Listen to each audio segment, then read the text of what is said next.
다음은 333페이지 계약 체결상 과실. 자, 이 제목에서 한번 뭔가 풀어갑시다. 계약 체결상 과실. 대체 뭘까요? 자, 이 계약은 성립은 했습니다. 근데 효력이 없습니다. 왜 없는가 봤더니 둘이 계약을 체결하는데, 계약이 7월 1일 날인데 그 전날 밤 6월 30일 목적 부동산이 몽땅 불탔다, 그런 얘기입니다. 이거 우리가 뭐라죠? 계약 체결 전에 불났죠. 그래서 우리가 원시적 불능이라 합니다. 원시적 불능인데 몽땅 불능. 그래서 뭐란다? 객관적 몽땅, 전부 불능, 이런 다들 다 집어넣습니다. 따라서 계약 체결상, 계약은 성립했는데 무효일 때 계약 체결상 뭐가 있는 사람은, 과실이 있는 사람은 책임지라는 얘기죠. 그러면 상대방은 과실이 없어야 될 것이 자명하지 않겠습니까? 그럼 상대방은 뭐 해야 된다? 무과실. 무과실 나오면 거의 이렇게 나옵니다. 이렇게 나오죠. 이렇게 나온다. 그럼 이쪽은 과실이 있다는 얘기죠. 그러면 이쪽은 또는이 나옵니다. 뭐다? 알았거나 알 수 있었을 경우. 따라서 선이 또한 무과실인 사람은 악이 또는 무과실한테 뭔가 책임을 물어야 되겠죠. 그래서 계약이 유효하다고 믿었기 때문에 들어간 무슨 이익? 실내 이익 배상을 요구한다. 무슨 배상이요? 단 실내 이익이 만약에 이행 이익을 만약에 초과하면 그때는 이행 이익을 한도로 한다. 그럼 뒤집어서 실내 이익이 이행 이익보다 적으면 실내 이익을 한도라는 겁니다. 그래서 작은 금액을 선택하는 것이 시험 보는 요령. 그래서 원칙은 실내 이익 배상의 원칙이고, 실내이익이 이행을 초과할 때는 이행 이익을 뭐로 한다? 한도로 한다. 자, 이것이 뭐가 가는 거? 계약 체결상 과실 책임 이야기입니다. 자, 그럼 보시면 22번 우리 민법상 계약 체결상 과실 책임 설명으로 틀린 것. 우리 민법은 원시적 불능 경우에 계약 체결상 과실 책임을 규정하고 있다. 자, 여기 무슨 책임이요? 원시적. 즉 후발적 불능이 아니고 원시적 불능. 두 번째, 계약 체결상 과실 이후로 실내 이익 손해배상은 계약이 유효함으로 인하여 생길 이익을 넘지 못한다. 요거죠. 실내 이익은 어디를 넘지 못한다? 이행 이익을 넘지 못합니다. 따라서 실내 이익이 만약에 이행을 초과하게 되면 어디 한도로 한다? 이행 이익을 한도로 한다는 요거 얘기한 겁니다. 세 번째, 계약 체결상 과실 책임은 원시 불능을 알지 못한 데 대한 상대방 선의를 요하나 무과실까지 요하지 않는다. 선의 또한 뭐다? 무과실까지 요구돼야 되겠죠. 네 번째, 부동산 매매에 있어서 실제 면적이 계약 면적이 뭐다? 미달 부분이 원시적 불능의무로 계약 체결상 과실 책임을 물을 수 없다. 그 실제 면적이 계약 면적이 뭐한다? 미달하죠. 그러면 그것은 전부 불능이 아니고 원시적, 객관적 무슨 불능이다? 일부 불능이 됩니다. 자, 객관적, 원시적, 일부 불능일 때는 계약 체결상 과실 책임이 아닙니다. 전부 불능일 때 책임을 지고요. 일부 불능일 때는 어디로 가는지 아시죠? 담보 책임으로 갑니다. 무슨 책임이요? 담보 책임에서 수량 부족, 면적 부족 있죠? 면적 부족 담보 책임으로 간다는 거 기억하세요. 면적 부족 담보 책임으로 갑니다. 제목 싸움이에요. 맞는 지문이고요. 다섯 번째, 건축공사 대가로서 임야 사용권을 부여하기로 약정했으나 임야 사용권이 원시적 이행 불능이면 계약 체결상 과실 손해배상 책임이 인정되겠죠? 기출 문제였습니다. 20번 3번이었고요. 다음 23번 계산 문제. 자, 거기 보시면은 거기 10만 원하고 50만 원 있어요. 계약 체결에 소요되는 비용이 10만 원. 실내 이익입니다. 아시습니까?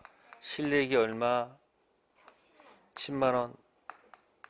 그 다음에 전매했다라면 얻을 이익. 그 이행 이익이라고 그래요. 50만 원. 그죠? 어느 게 더 커요? 그럼 적은 거 선택해야지. 그래서 뭐다? 적은 거 10만 원. 무조건 적은 거 선택하면 돼요.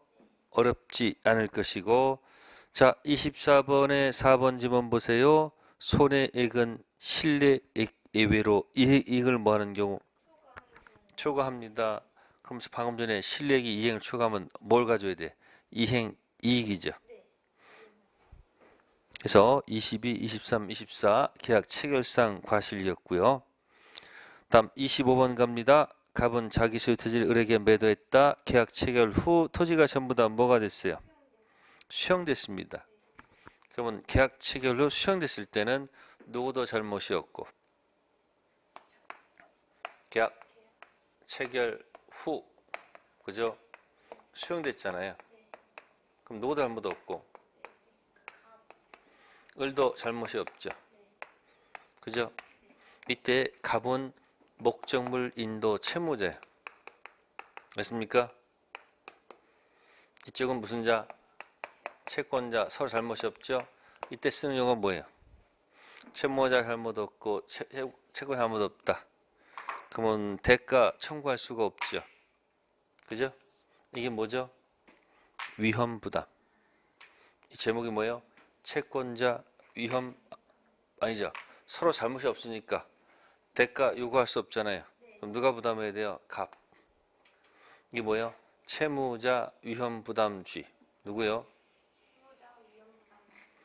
만약에 채무자한테 이 공을 해보는 거예요. 잘못이 없는데 을한테 뭐가 있으면 이때 누가 부담해야 돼요? 채권자 위험 부담주의. 다음에 세 번째는 채무자한테 뭐가 있고 잘못이 있고 을한테 뭐가 없으면 잘못이 없으면 이때는 채무 불이행 들어가서 뭐로 들어가요? 손해배상 문제로 들어가요. 그래서 여기 25번은 정답이 3번. 을은 특별한 사정이 없는 한 갑에게 매매대금 지급할 의무가 없지요. 1번 을은 수용 주체를 상대로 불법행위 손해배상 청구할 수 있다. 수용 주체는 귀책 사유가 없다. 2번 을은 갑한테 계약 체결상 과실 책임 물을 수 있다. 계약 체결상 과실은 원시적 불능. 25번은 후발적 불능 문제입니다. 네 번째, 을은 갑에게 체불을 주어 손해배상 청구할 수 있다. 채무자 갑한테 잘못 없습니다. 다섯 번째, 을은 이행불능 각 해제할 수 있다. 체불이 아니죠. 25번은 제목 3, 채무자 위험 부담주의. 자, 그래서 설명드린 겁니다. 그 다음에 26번, 계약 교섭 부당 파악입니다. 계약 교섭 중도 파악입니다. 그때 보시면 밑에 판례 중에 3번 보시면 계약 체결이 좌절될 수도 있는 경쟁 입찰에 참가하기 위한 제출한 견적서 작성 비용은 손해배상으로 청구할 수가 없겠죠. 계약 체결이 좌절되게 되면 그 견적서는 의미가 없잖아요. 그럼 견적서 비용은 달라하면 안 되겠죠. 3번 지문 읽어보시면 되고요. 그 다음에 27번입니다. 계약 체결상 과실 설명 중 틀린 거. 자, 5번 지문 보세요. 계약 교섭이 부당보였다고요? 파기가 됐습니다. 계약 체결상 과실 책임을 인정한다는 것이 대법원 판례다. 지금 방금 전에 무슨 과실은 계약 체결상 과실은 그죠? 계약이 모두 하야되고요. 성립도 하고 효력이 없을 때 쓰는 용어죠. 그럼 계약 교섭 부당 파기는 계약 자체가 성립이 안 된 거예요. 성립조차도 않은 계약 교섭 부당 파기에서 무슨 단어를 쓰면 안 된다. 계약 체결상 과실이라는 말을 써서는 안 된다는 얘기예요. 그러니까 연습하는 거예요. 계약 체결상 과실 나올 때마다 계약은 성립했는데 효력이 없을 때, 부당 파기는 계약 성립조차도 안 했잖아요. 그러니까 그때는 뭐 쓰는 거예요? 불법행위 손해배상. 그러니까 지금 제목이 계약 교섭 부당 파기했잖아요. 그러면 계약 자체가 뭐 하자는 거예요? 성립조차도 안 한 거잖아요. 성립 안 한 거라면 불성립이라고요. 그러니까 무슨 단어 쓰면 안 돼요? 계약 체결상 과실 이런 단어 써서도 안 되고, 두 번째 이 단어도 안 돼요. 쓸 수가 없죠. 왜? 이건 성립도 하고 퍼펙트 할 때 하는 거고 유효할 때 쓰는 거 아니에요. 자, 위헌부담 문제도 나올까 안 나올까? 안 나오지. 이거 채무불이행은 계약도 성립하고 유효할 때 쓰는 얘기고, 이것도 계약이 성립하고 유효할 때 쓰는 용어예요. 쓸 수 없어 전부 다. 그죠? 그러니까 이럴 때는 뭘 쓴다? 불법행위 손해배상. 무슨 행위요? 고의 또는 과실로 타인에게 손해 끼치는 행위일 때는 불법행위 무슨 배상? 손배 문제로 간다. 이거 쓴다는 얘기예요. 제목 조심하시고요. 네, 다음은 이제 쌍무 계약입니다. 무슨 계약이요? 네, 이제 쌍무 계약 들어가는 거예요. 편무가 아니고 뭐다? 쌍무. 자, 쌍무 계약의 두 가지 특질은 뭐죠? 동시 이행하고 위험 부담. 28번 옳은 것 1. 증여 사용대차는 대표적 쌍무다. 증여 사용대차는 대표적 뭐예요? 편무.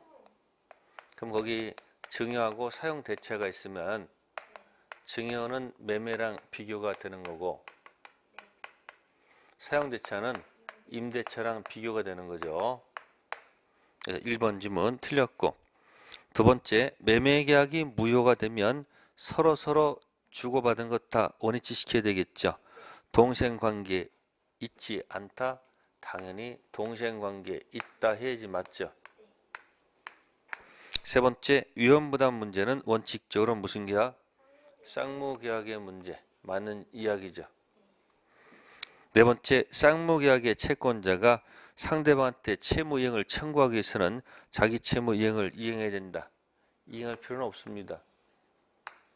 이행하지 않고 청구하면 저쪽에서 항변권 행사하면 되는 거예요. 다섯 번째, 항변권은 쌍무는 물론 편무까지도 들어간다. X죠. 쌍무는 어디의 문제? 쌍무, 항변권은 쌍무계약의 문제죠. 자, 그 다음에 이제 우측에 29번. 자, 29번은 이제 조문을 갖다가 낸 겁니다. 쌍무계약의 효력한 설명 중 맞는 것. 1. 일방은 상대방 채무 변제기에 있지 아니한 때에도 상대방이 그 채무 이행을 뭐 할 때까지? 정할 때까지 자기 채무 이행을 거절할 수 있다. 논리 모순이죠. 왜 논리 모순이에요? 상대방 채무가 변제기에 있지 아니한 때, 그게 뭔지 아세요? 선이야, 선. 선 이행 의무자. 무슨 권 없어요? 네, 거절 노할 수가 없죠. 이때 쓰므로 틀렸고, 두 번째, 일방이 상대방한테 먼저 이행할 경우에 상대방 이행이 곤란한 현저한 사유가 있는 때 상대방은 채무 이행을 정할 때까지 자기 채무 이행을 뭐 할 수 있다? 거절할 수 있다. 그 제목이 불안의 무슨 권이다? 항변권. 맞는 지문이죠. 세 번째, 쌍무계약의 일방 채무가 양쪽 책임 없는 사유로 이행할 수 없다. 채무자는 상대방 이행을 청구할 수 있다. 없죠. 한쪽, 양쪽 뭐가 없으니까 잘못이 없잖아요. 그럼 이행 청구할 수 없죠. 네 번째는 쌍목의 일방 채무가 채권자 책임 있는 사유로 이행할 수가 없으면 당연히 상대방한테 이행을 청구할 수 있어야지 맞는 얘기죠. 다섯 번째, 일방 채무가 채권자 무슨 지체? 수령 지체. 잘못 있네요. 쌍방 책임 없는 사유로 이행할 수 없다. 귀 없는 채무자는 이행을 청구할 수 있다죠. 그럼 3번은 양쪽 잘못 없다 그랬죠. 3번은 양쪽 잘못 없다. 그럼 잘못 없는 사람은 잘못 없는 사람한테 청구할 수가 없죠. 네 번째는 누구한테 잘못 있어요? 채권 잘못 있잖아요. 그럼 청구할 수 있죠. 5번도 채권자 수령 지체 속에 이미 을한테 잘못이 있는 거예요. 그럼 청구할 수 있는 거죠. 그래서 29번은 정답 2번. 자, 30번 가보겠습니다. 항변권 기술적 틀린 것. 정답은 1번. 법원이 직권으로 참작할 수 있다. 땡. 항변권. 어디 가서는 항변권. 법원에 가서는 뭘 해야지? 항변권을 뭐 해야지? 주장을 해야지. 법원이 판단하는 거예요. 그죠? 뭐 하지 않으면? 판단할 이유가 없어요. 주장할 때 판단하는 거예요. 그래서 법원 갔을 때는 주장했을 때 법원에서 판단한다. 그게 원칙입니다. 자, 31번 별표. A는 자기 토지 X를 B에게 보증금 1억에 임대차 등기 없이 임대했다. B는 이 토지에서 무슨 청구권? 유익비 상한 청구권 1,000만 원 가지고 있다. 이 토지가 임대차 기간 만료 후 A에서 누구? C에게로 소유권이 이전되었다. A씨 간에 보증금 등 채무 인수에 관한 약정 없었다. C가 B에게 인도 유황의 설명 중 옳은 것입니다. 그럼 특징이 임차인이 뭐가 있었다는 얘기예요? 유익비 상한 청구권이 있다는 얘기죠. 그러면 A가 있고 B가 무슨 권? 유익비 상환 채권이 있으면 여기에 대해서 유치권 인정 가능해요. 주인이 바뀌었죠. 그러면 유익비 상환 청구권 이건 채권 소속이죠. 유치권 소속이 어디예요? 물권 소속이죠. 채권은 영어로 뭐예요? only 주장하는 것이고 물권은 all 주장하는 거죠. 따라서 B는 이 유익비 상한 채권은 누구한테만 던져야 된다. 네, A한테만 달라 하는 거지. 누구한테나 하면 안 되고 C한테나 하면 안 되는 거고. 유치권이야. 물권이니까 유치권 행사는 누구한테도 할 수 있고 할 수도 있고 누구한테도 C한테도 할 수 있다 없다? 있다. 따라서 거기 보시면은 자 2번에 보시면 B는 보증금 1억에 대해서는 채권이기 때문에 누구한테 주장할 수 없고 C한테 주장할 수 없고요. 그죠? 자 거기 보시면 거기 보증금 있죠? 보증금하고 뭐야 지금? 유익비 하는 얘기죠? 좀 나눠서 봐야 되겠네요. 미안합니다. 자 보증금 자 보증금 가지고는 유치권 안 됩니다. 안 돼요. 그림 다시 그려드릴게요. 자 A가 있고 지금 B가 있고 그 다음 뭐 있다? C가 있다는 얘기죠. 그러면 B는 뭐 가지고? 보증금 가지고 뭐는 안 된다. 유치권 안 되고 보증금 가지고 할 수 있는 게 뭐냐면요. 항변권이에요. 무슨 권? 항변권밖에 없어요. 근데 뭐 가지고는? 유익비 가지고는 뭐가 가능하다? 유치권이 가능한 거예요. 자, 이걸 본다면 거기 2번에 B는 보증금 1억에 대해서는 C에게 뭐 할 수 없다. 자, 그러면 항변권은 채권이에요. 무슨 권? 채권은 누구한테만? 이 계약관계 이 사람 주장하는 것이지 누구한테? C한테는 주장할 수가 없다. 채권, 소속. 근데 유익비 1,000만 원은 무슨 권이 되므로 유치권 갔을 때는 자, 유치권 주장에서 C의 인도 요구를 뭐 할 수 있다? 거부할 수 있죠. 유치권은 누구한테도 공격하고요. A한테도 공격했던 내용을 누구한테도 C한테도 공격할 수 있는 거예요.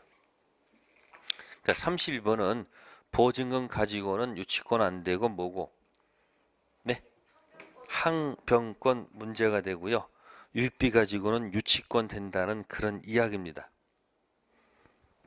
31번은 정답 2번. 다음 32번. 항변권 설명 중 틀린 것. 네. 보시면은 4번. 쌍방 채무가 동생 관계에 있는 경우 항변권을 행사해야만 지체 책임을 면하는 것이다. 틀렸다. 무슨 권이 있으면? 아니, 우측에 32번. 32번 벌써 옮겨간 겁니다. 항변 설명 중 틀린 거 4번. 쌍방 채무가 항변권 동생과 있는 경우 항변권을 뭐 해야지만이 행사해야지만이 지체를 면한다고 그랬죠. 자, 보세요. 항변권이 있으면 키워드가 뭔지 아시죠? 항변권이 있으면 맨날 하는 얘기예요. 그 자체. 항변권을 뭐 하지 않아도 주장하지 않아도 그 자체만으로 뭐다? 이행, 지체, 뭐한다? 책임 뭐한다? 면제 받는다는 거. 꼭 조심하셔야 돼요. 자, 그런데 법원에서 하는 건 뭐예요? 항변권은 법원에서는 항변권은 법원에 가서 주장해야지 판단하죠. 그거 다른 거예요. 이건 당사자끼리 항변권 있으면 그 자체로 지체 책임 면제받습니다. 그러나 법원에 가서는 항변권을 뭐 해야 돼요? 항변권을 뭐 해야지만이 주장하지 않으면 법원에서 판단하지 않습니다. 주장했을 때 법원에서 판단하겠죠. 별개 것입니다. 32번 꼭 기억하세요. 몇 번? 4번. 네. 다음에 넘기셔가지고 34번 별표. 동생 관계에 있는 것을 모두 골라라.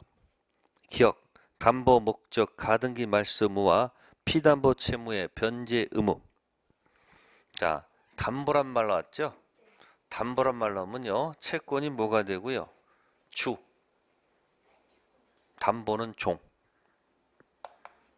자, 보세요. 이건 이 말과 똑같아요. 채권이 있어서 저당권 등기가 되어 있고 채권이 있어서 가등기 담보가 됐는데 등기가 되어 있고 채권이 있어서 양도 담보가 등기가 되어 있다는 얘기예요. 그러면 주정관계이기 때문에 무슨 관계이기 때문에 뭐를 소멸하면 자동적으로 소멸하거든요. 따라서 돈을 갚으면 자동 말소가 되기 때문에 뭐하고 뭐는 동생 관계가 아니다. 채무 변제와 네? 등기 뭐는 말소는 무슨 관계가 아니다. 동생 관계가 아닙니다. 그러면 어느 게 변제기고요? 이게 변제기 있는 거고 이건 변제기가 아니란 얘기예요. 그러면 변제 있는 사람은 무슨 의무죠? 선이행 의무자는 항변권이 있는 거 없는 거예요? 항변권이 없어요. 따라서 돈을 뭐 하지 않으면 갚지 않으면 그 다음날부터 지연이자가 딱딱딱딱 붙어간다는 얘기. 한꺼번에 기억하셔야 돼요. 기억. 다음 니은 임차권 등기 명령이란 말이 있습니다. 임차권 등기 명령은 어디서 나오는 용어예요? 임차권 등기 명령 어디서 나온다? 주택, 임대차, 상가, 임대차에서 나오는 거예요. 무엇이 만료가 됐는데 임대차가 끝났는데 주인은 뭘 안 줘요? 보증금 안 주잖아요. 그대로 이사가면 기존의 대항력 다 날라갑니다. 그래서 임차권 등기 명령 해놓고 이사가면 기존의 대항력 확정일자가 그대로 유지가 되는 제도죠. 따라서 임차권 등기 명령 됐을 때는 누구한테 잘못이 있는 거예요? 갑한테 잘못이 있는 거예요. 아셨어요? 따라서 을은 잘못 있고 을은 잘못이 없이 임차권 등기 명령 해놓고 이사 가는 순간 갑이 이미 뭐예요? 이행지체예요. 따라서 보증금 반환이 뭐다? 선이행 의무고 등기 말소는 뭐다? 후이행 의무. 디귿 계약 해제로 당사자 원상회복은 무슨 관계? 동시행 관계에 당해될 것이고요. 리을 전세계약 종료 시 전세금 반환, 목적물 인도 및 말소 등기 필요한 서류도 무슨 관계? 동시행 관계가 되겠습니다. 34번은 5번. 네, 35번은 항변권 관련 얘기들을 이것저것 갖다 뭐한 거다? 붙여 놓은 겁니다. 자, 기억 봅시다. 30번의 기억. 항변권 가지고 있는 채무자는 이행기에 이행을 하지 않더라도 뭐가 되지 않는다?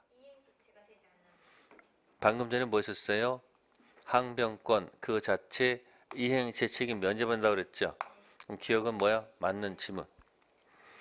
니은 판례는 특정 채무 담보를 위해서 격려된 채권자 명의 소유권 이전 등기 말소 청구와 피담보 채무 변제에 관해 항변권 인정한다. 인정하지 않죠. 이거 얘기하는 거지 지금 이거. 채권과 담보는 동시행관계가 아니다. 디귿 선이행 의무자가 이행하지 않고 있는 동안 상대방 채무 변제기 도래했죠. 그때부터 무슨 관계 들어가요? 동시행관계 들어가죠. 선이행 의무자는 항변권 갖지 못한다. 틀렸네. 디귿은 어떤 게 있었을까요? 중도금 안 주고 잔금 안 주고 현재까지 왔을 때 잔금과 등기 서류가 무슨 관계니까? 동시행관계니까 등기 서류 위에 잔금, 중도금, 지연, 손해, 금 등기와 그때부터 무슨 관계? 동시행관계 들어가고요. 열 항변권 붙은 채권을 수동채권으로 상계할 수 없다. 자동채권으로는 뭐 할 수 없지만 상계할 수 없지만 수동채권으로는 뭐 할 수 있다? 상계할 수 있기 때문에 틀린 질문. 밈 항변권 주장이 없는 경우 상대방 청구권은 그대로 효력을 뭐한다? 발휘하죠. 맞는 질문. 비읍 선이행 의무 지는 경우에도 상대방 이행 곤란한 현저한 사유가 있는 때 불안의 항변권 같죠. 그래서 비읍침은 맞는 이야기. 다음 시옷 항변권 주장하지 않아도 이행심 뭐지지 않는다? 책임지지 않죠. 했었어요. 맞는 지문. 이응 중도금 지급하지 않은 매수인이 동생관계에 있는 잔금 기일이 도래한 경우 그때부터 중요한 이자는 뭘 필요가 없다. 맞는 질문이죠. 그래서 거기 틀린 지문은 니은, 디귿, 리을. 여러 번 읽어주세요. 몇 번 문제? 35번 문제. 자, 다음 페이지 36번은 생략하고 37번 문제. 별표. 갑, 소유, 토지의 매수인 을이 중도금을 그 이행기에 지급하지 않고 있다. 소유권 이전은 잔금 지급과 동시에 하기로 하였다. 틀린 것. 1. 갑이 이행 최고와 함께 상당한 기간 내 을이 중도금을 뭐하지 않으면 지급하지 않으면 갑은 계약을 뭐 할 수 있다? 해지할 수 있다. 37번 1번은 왜 그런지 아시죠? 네? 이행 불능이 아니고 지체이기 때문에 최고가 들어가야 됩니다. 는 2번 갑이 잔금 지급에 자기 채무 이행을 뭐하면 제공하면 을은 모두 줘야 되고요. 중도금 또 중도금 미지급에 따른 지연 배상금 및 잔금을 뭐해야 된다? 줘야 되겠죠. 맞는 질문이죠. 세 번째 질문. 자기 채무 이행을 제공하지 않더라도 을은 잔금 지급을 위해 중도금은 지연 배상 책임을 진다. 틀렸네. 뭐가 기억나요? 뭐 주지 않고 중도금 주지 않고 잔금도 주지 않고 왔다는 얘기예요. 중도금도 안 주고 잔금도 안 주고 현재까지 왔다는 얘기죠. 그러면 현재까지 왔을 때 등기 서류 안 줬으니까, 그죠? 그러면 얘가 안 주니까 안 주고, 안 주고 안 줬으니까 매도인이 잔금 안 준 가지고는 뭐가 아니다? 지체 아니죠. 무슨 관계 있으니까? 그러면 매도 입장에서는요, 이 전체를 지체로 주장하고 싶겠죠. 그죠? 근데 판례는 어딜 끊어요? 잔금 끊어가지고 요건 빼도 박도 못하는 뭐다? 지체 이다가 돼요. 근데 여기 잔금하고 중도금하고 지원 수납하고 무슨 관계니까? 요거부터는 뭐가 아니다? 이행지체 아니라는 것이 판례 태도예요. 그래서 거기 보시면은 갑이 자기 채무 이행을 제공하지 않더라도 을은 잔금 지급을 이후 중도면 지연배상 책임을 진다, 지지 않는다? 지지 않습니다. 굉장히 중요한 판례입니다. 그래서 중도금 안 주고 잔금 안 주고 현재까지 왔을 때 중도금 전체가 지연 이자가 붙는 게 아니고 어디 것만? 잔금 기준 이전 것만 지연 이자 붙고 잔금 기준 이후 중도금은 이행시가 아니라는 것 꼭 좀 기억하세요. 네, 다음 페이지 넘겨서 자 39번 항변권 인정하는 경우가 아닌 것. 자, 네 번째 질문 반복됩니다. 특정 채무 담보를 위해서 격려된 채권자 명의의 수익권 이전 등기 뭐하고 말소 청구와 피담보 채무 변제는 무슨 관계 아니다? 주정관계 있습니다. 피담보 채권 주 양도담보 종 돈 갚는 게 선이행 의무라는 것. 네, 그 다음에 41번 가보겠습니다. 항변권 설명 중 옳지 않는 것. 자, 2번 보겠습니다. 근저당권 실현 경매가 뭐가 됐다? 무효가 됐다. 다 원위치시킵니다. 낙찰자 채무에 대한 수익권 이전 등기 말소 의무. 근저당권자의 낙찰자에 대한 배당금 반환 의무. 동생관계 있다. 동생관계 있지 않다. 그러면 볼까요? 여기다가 채권자가 누구 부동산을 채무자 부동산을 뭐에 붙였죠? 경매에 붙였다는 얘기예요. 경매. 경매에서 경락인이 경락인이 대금도 뭐하고 완납하고 모두 했다. 등기도 다 했다는 얘기예요. 근데 경매 절차 자체가 뭐다? 무효예요. 다 원위치해야 돼요. 그러면 경락인의 이 등기 말소는 누구한테 해야 됩니까? 채무자한테 해야 되겠죠. 그죠?